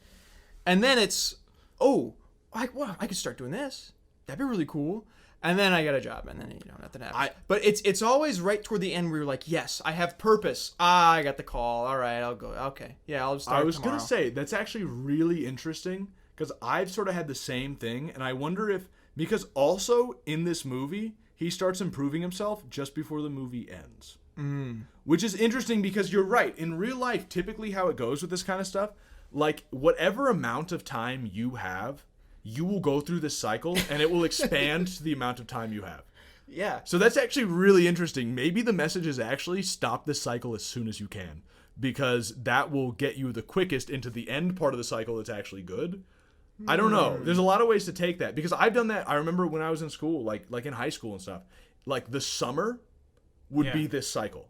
The summer is this cycle. The summer is the same. Like, it doesn't matter if it's 2 weeks. It doesn't matter if it's 3 months. I had this cycle over the course of like 2 years.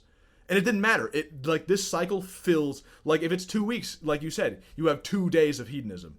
But if it's 2 years, you have like 3-4 months of hedonism, When there was in college, it was the summer. It was I think it was the summer where you went to Alaska. So I didn't even have like friends around. They were all on the way other side of town. You were the only one. Being alone, I feel like, is maybe a necessary part of this cycle. Yeah, at least mostly I was alone. Well, you were with your wife. It's the same thing. Okay. But yeah, when you went to Alaska and like my only friend on this side of town was gone, it's like, okay, I'm playing Total War Warhammer and I'm doing fucking nothing else. And then after like a few weeks of that, I went, you know what? I'm making my place nice. And then I started buying like a rug. I made my apartment super duper nice. And then summer ended and I went back to school.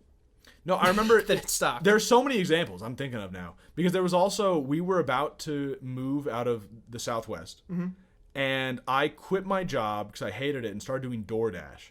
And that like last month, at first I played some video games, but then it was just like I need to get something done, so I started doing DoorDash. And then I was also, because I was doing DoorDash, I had like a schedule set up, and those were the most productive couple months of my life. Maybe I got so much done. Now, okay, maybe we should quit our jobs. I know. I know. Because it seems like you think what's going to happen when you quit your job is you don't do anything.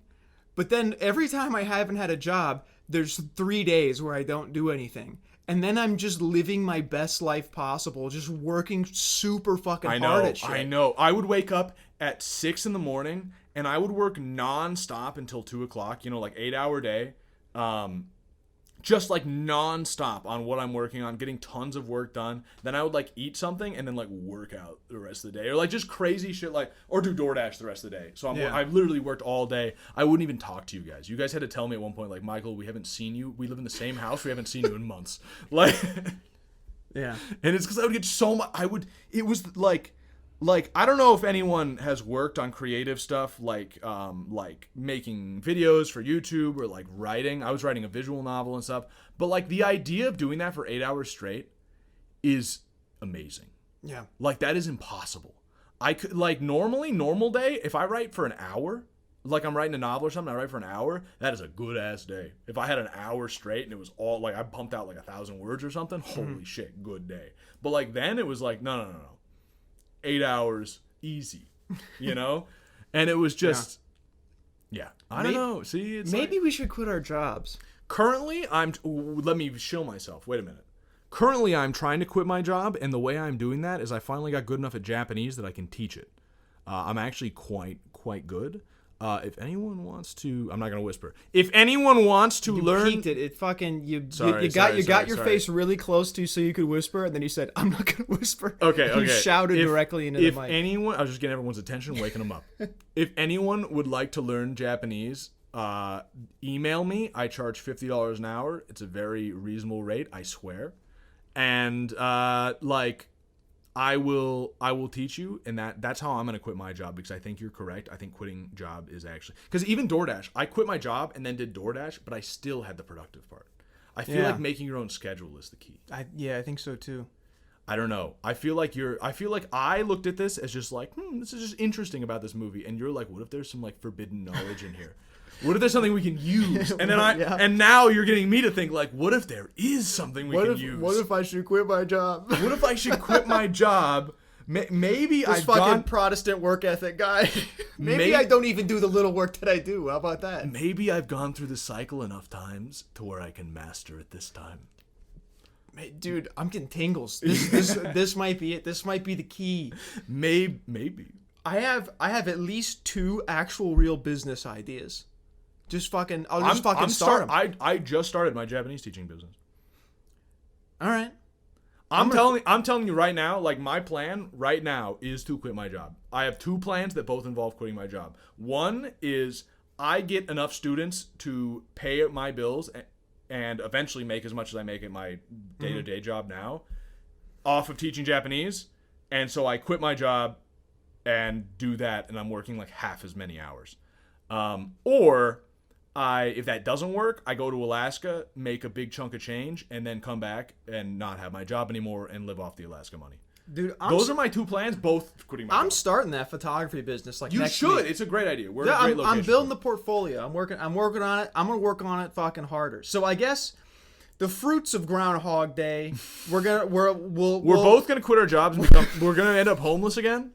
We'll get back to you in like 2 months, and we'll tell you how this whole Groundhog Day made me quit my job thing went. Yeah, we'll let you know. Come May, I think I'll have a pretty good idea how it went. So, I think we'll know. We'll know by then. I'll let you know how the depression phase went, or maybe see that's the thing. I'm wondering if you do this enough times, you can just skip the depression phase. I feel like I could skip the depression phase and the video game phase. When I did the DoorDash, dude, maybe the key is just to have some amount of work still keeping you on schedule. Because when I had that DoorDash few months, I didn't have much of a video game phase. It was like a day or 2, like just like hardly anything, and then it was like boom, I'm working. There was no depression phase. Not really. Interesting. Yeah. So interesting. This is a good way to live. This is interesting.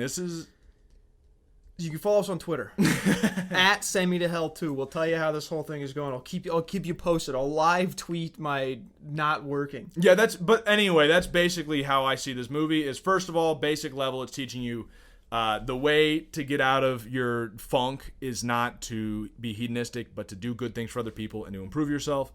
Also, gives good dating advice. Also, very accurately depicts the NEET life cycle, which is just interesting.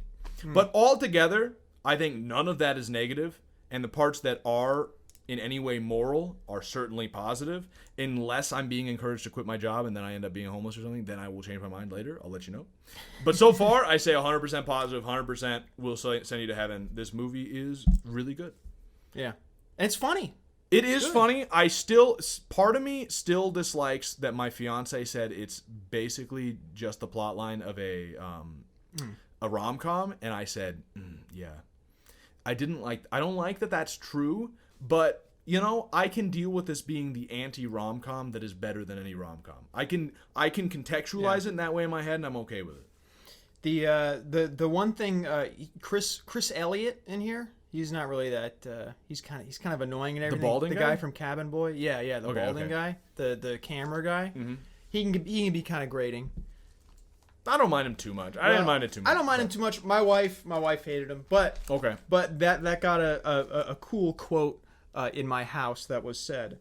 I said, "It's not about how much Chris Elliott sucks. It's about how good you are to him." Interesting. Which is true. True. Yeah, which is very, very true. My wife said I can't show this to my kids because it's not that good.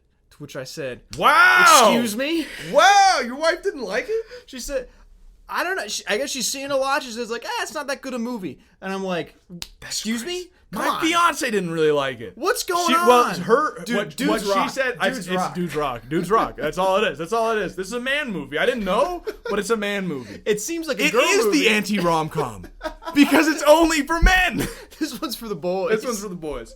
I didn't know that, but yeah, my fiance said Groundhog. She said it was an all right movie. Yeah. But she said she'd probably like it better if it wasn't a plot line she's seen a million times in like rom-coms and stuff. And it's like, okay, that's fair, but like this one's so much better, you know? It's like, good. Yeah.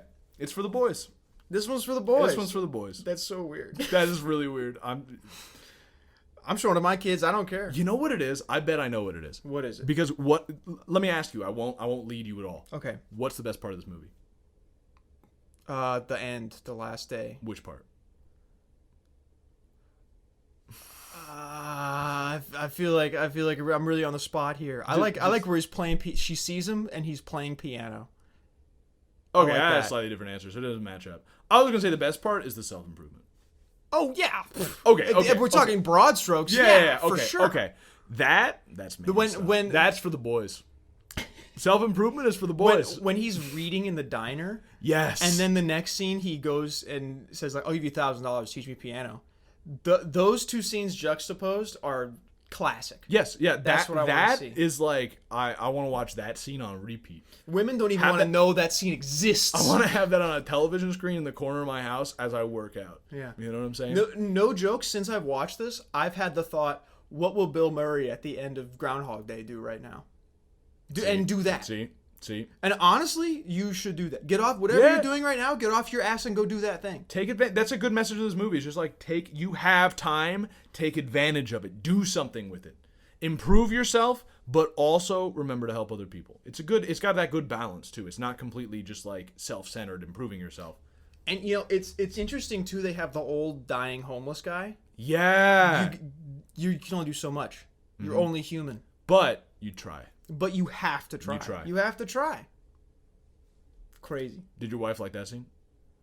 Yeah, she liked that. Okay, That was her idea. That thing that I just said. Oh, okay. Yeah, about half of what I say is stuff my wife told me, and I write it down. I go, "That's a pretty good one." Mine are all my own, and my fiance says, "What the fuck are you talking about?" Oh, that's cool. But that's me. You know, I think that's my fault. Here's an esoteric thing I thought watching this. The just to kind of round it out. Sure, yeah. This is esotericness. just some like just spit out your excess thoughts. I guess Groundhog Day made me think about the value of paintings. Like paintings. Paintings, okay. Paintings. Like Does anyone paint a painting in this movie?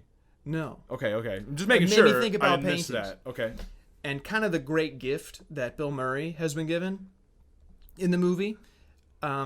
So every second that we have is precious. Is like a precious gift from God. St. Francis of Assisi talks about the dream he had where the world is upside down. Right. And he realizes it's all just hanging. It could just drop at any second. Yeah. So every second we have is like truly a gift from God, and we need to appreciate it as much as we can. Another way of saying it is that like God is actively keeping us all in existence at all times. Yes. So every moment is an actual gift from God. And he actively. And every single second is crafted. Like master crafted. Oh, this is keep going. So what the artist does and why artists are so important, even though we live in a horrible materialistic world where they're not appreciated truly like they should be, and artists like this don't really exist anymore, at least not in the mainstream. What artists do that's so important, like people painting landscapes or something, is they take that precious moment from God and they say, now you can see it forever. You can appreciate every flower, every leaf in the breeze. You can actually see it and love that moment. Bill Murray gets that in a whole day. He gets to really experience that. That's day. a really interesting way of thinking about it. That makes me appreciate paintings more. I want to get some paintings around my house. To capture because there's an infinite amount of like depth to any moment in time, you know? Yeah, I mean, you could never exhaust the beauty and the depth of like one moment of time. Think about when we were homeless living by a beach. Great. It was so good. It was awesome. People think being homeless is bad. Just do it by a beach, buddy. The thing is, if we were homeless now, we'd be dead. That's true. It's Summertime, when the living's easy, that's when you want to be homeless. But yeah, just sitting on that beach and just imagining like the breeze coming by. Oh, yeah. You go, oh look, there's some cool cranes over there. Just like each moment of that is even in the cold. Like I'm doing delivery out in the cold, and it's like, wow, this is even in like a blizzard. It's amazing. How it even exists is fantastic. I think people don't appreciate how much the frame, and I don't mean frame of a painting, okay? But like how much the frame that you're operating in changes everything. Like if you're operating in that way where you're being thankful for like everything and it's not a fake thankful. People think that like, oh, I have to fake it and like say I'm happy about all this. It's like, no, you need to seek out the depth that you know is there and be thankful for that. And if you do that, it changes the entire way you look at your life. And everything, it's not even that your mind is tricking yourself into believing things are better, therefore they are. Is that they are actually better and you have to just open your eyes to them, you know? And it's very interesting that like paintings can do that. That's actually really interesting. Well, and Bill Murray gets that. Yeah. He fully appreciates the town and the day and the people there, the moments in time. Just when he's sitting watching the armored truck and he goes, gust of wind, bird, it's like that's awesome. I wish I could do that. It reminds me of something I've heard about living in the same place for a long time. One way you can see that is that it's boring, right? You're in the same place, you're not traveling, you're not seeing new sights, but there's always more depth to somewhere you live. And if you find someone who's lived in the same place for like 40, 50 years, there is such a breadth of knowledge they know about that city or that town that you could never get living there for like a year or 2 years or something. And it does show a kind of beauty beneath the surface that is more worthwhile even than the fleeting surface level stuff you get from like, oh, I just saw, Mount Fuji and I just saw, travel's cool, but I don't want to quote the Beatles and say some dumb shit. The more one travels, the less one really knows, because I hate the Beatles. But I think there's some truth to it. I think so, especially like living here in a small town, just how much people know about it is crazy. It's so weird that we live 15 minutes away and it's separated by like a half-mile of road where there's nothing, and these are distinct, separate towns. Someone says, "Oh, I just moved up there." I said like, "Oh, that's cool, okay." And then they say, "No, way different." And it's like, it is 10 minutes away. You go to groceries at this exact same grocery place. store. Yeah. But they're different, damn it. And that's the thing. I think you could go through the same cycle that he goes through in appreciating like a town or like some place where you're stuck in one way of looking at it, where you could take it as he takes at the beginning, where like, well, the hedonistic part doesn't really fit, but the depressed, like this sucks kind of part. Or you could look at it like there's a depth to this and I'm taking advantage of, and I'm appreciating every part of, not just, in the movie this day, but in real life, like this place where I make, space instead of time. You can absolutely do the hedonistic part too. We got a beach. You can go bowling. There's tons of cool shit you could do. Well, I guess, yeah. But that's when it comes to stuff like the beach. I'm gonna put that under actually good stuff. Yeah, all right? Yeah, you're right. Nature, you're right. Yeah. I also want to say, when you said every second is crafted, that's interesting because there's this. I want to say it was the priest who does what's that podcast? I always forget. Is it Sensus Fidelium? It's the other one, Veritas Caritas. Veritas Caritas. I want to say it was him, but I'm not 100% sure. But someone pointed out the fact that God, first of all, cares enough about every human being, every soul, that we think about it at a general level that like Jesus died for our sins. But at a very specific level, Jesus died for your sins. Jesus died for my sins. And like the meaning of that is, in one way, if you were the only person on earth who sinned and needed to be saved, Jesus would have died on the cross to save you in particular. And because of that, in a way, he did die on the cross to save you in particular. Like, yes, he died to save mankind, but he's died to save individuals. And then at another level, God knowing everything and being able to, in some ways, like control the course of history in broad strokes, he certainly has the ability to, and almost certainly has set up things in your life that are not just gifts from God accidentally, because like he created the world or whatever, but gifts from God explicitly and actively. Like if you see a beautiful sunset, I don't think it's inaccurate to say that that is a gift from God, that God is actively showing you this beautiful sunset. Does that make sense? He has set stuff up so that you would see the sunset. Exactly. So that he has given the sunset to Yeah, you. yeah. Like everything that led to that sunset existing was made by him, and not made by him in like the atheistic, scientific, like fake pseudo-scientific, really, way of just like, oh, it all happened randomly and maybe God existed at the beginning, but everything past that was all random chance. Like, no. If God is all intelligent, like it boggles the mind to think of how intelligent all-knowing would have to be, how much that he would know. Yeah. But that would mean that like when he made Earth and the stars and the sun, he knew that doing it in that way and not slightly different would result in you tomorrow seeing a beautiful sunset. You know, like in particular to that minute detail.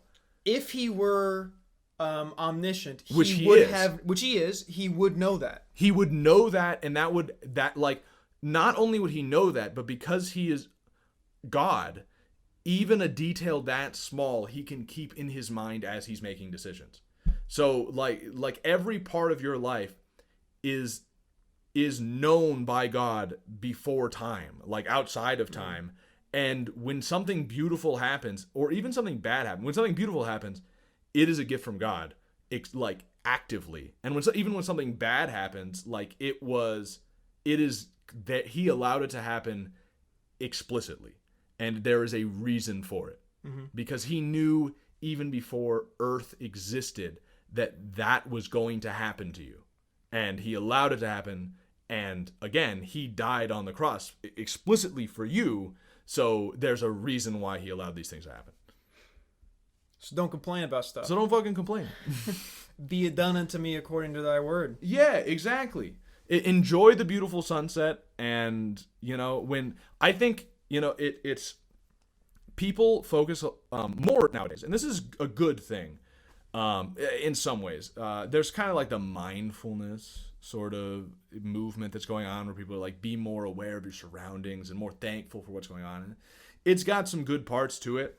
And I also it has a weird feeling to it. Yeah, it's hippy dippy. But there's also sort of the Catholic, like, you know, you should, well, in Christian in general, and it even goes beyond that. Not that you can go beyond Catholicism, you know what I mean? But there are people who have echoes of the truth in other religions. But it's a general feeling you get around a lot of like, be thankful for what you have. And like, that's good. But I think there's a lot more strength. And I think there was a saint who said something along these lines, but I don't remember it, so I can't say the quote. But like, you should certainly, when something good happens, say thanks be to God. But I think there's also something very powerful and more meaningful when something terrible happens and you say thanks be to God. Because you do have the faith and the trust to know that like my son just died, thanks be to God, because there is some reason for that. You know, I've never had my son die. That was the most extreme example. Wow. I could have. It was just the first thing that came to mind. My car won't start. But yeah, you know, that's a much more reasonable example. Yeah. But for some reason, I was going a little Abraham. You know, a little, like. Okay. It's you know. Now that I remember that Abraham existed, now my example I feel better about. Okay, cool. But yeah, a car not starting is a much more reasonable example, and hopefully more likely to happen to somebody listening to this. Then their son dying. Yes. But anyway. Yeah. Well, I don't know if I have anything else to add. I don't think I have anything else to add. I think it's a good movie, and it would send you to heaven. It's a great movie. We always have been forgetting recently when it's a bad movie to give an alternative. Yeah. But this is a good movie, so we don't need to give an alternative. But I don't know. I felt like saying that here so that we remember in the future. But just so I made a mental note aloud. Yeah. What about Edge of Tomorrow? Is that the one? That's the Tom Cruise one where it's the same day over and over, but he's fighting aliens. Dude, that one also rocks. Isn't there also All You Need Is Kill? That's another Chris Pratt. Yeah, but they changed the name when they made it into a movie. Yeah, I don't know. I don't remember what it was called. But you know what I was talking about. Yeah. There's also that one's more of a gamer one though. He respawns, I think. Oh, dude, let's watch that one. Let's do that one next. Yeah. Steins Gate. Steins Gate is actually really good. Steins Gate is like Groundhog Day? It's time travel, and Okay. No. I don't want to spoil it by going too much into how it is similar, but like it's similar enough to make the comparison. It's got Bill Murray. No, yeah, Steins Gate does some very interesting things with this. I don't know if I want to. Well, I think we're done. Okay. I don't know if it is. We're done. Chris Chan. Tell us about Chris Chan. We want to know. Do some. I thought you were telling me. Tell us about Chris Chan. I was like, we're doing that next time. No, do some research on Chris Chan on your own time. If you don't know, this is an insane rabbit hole to go in. Oh yeah. There's an hour-long documentary. You can just watch that. Yeah, and that's just that hour-long documentary is a tiny primer. Yeah, yes. Really does not even scratch the surface. I'm so excited for the next episode. I've been looking forward to it for a while. It's gonna be fun, I think. Send in your emails about it. willitsendmetohell@gmail.com. Twitter links and everything in the description. Hey, I get some banger tweets lately, so you don't want to miss those. And if you want to learn Japanese, hit me up. Just DM me on Twitter, or send me something on Twitter at Yeomanvidya, YEOMANVIDYA.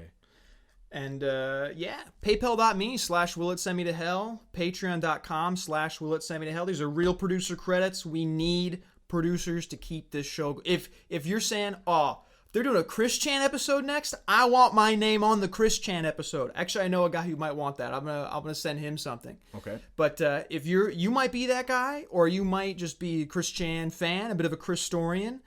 I'm a bit of a Christorian myself. Let's get your name on this episode. We can do it.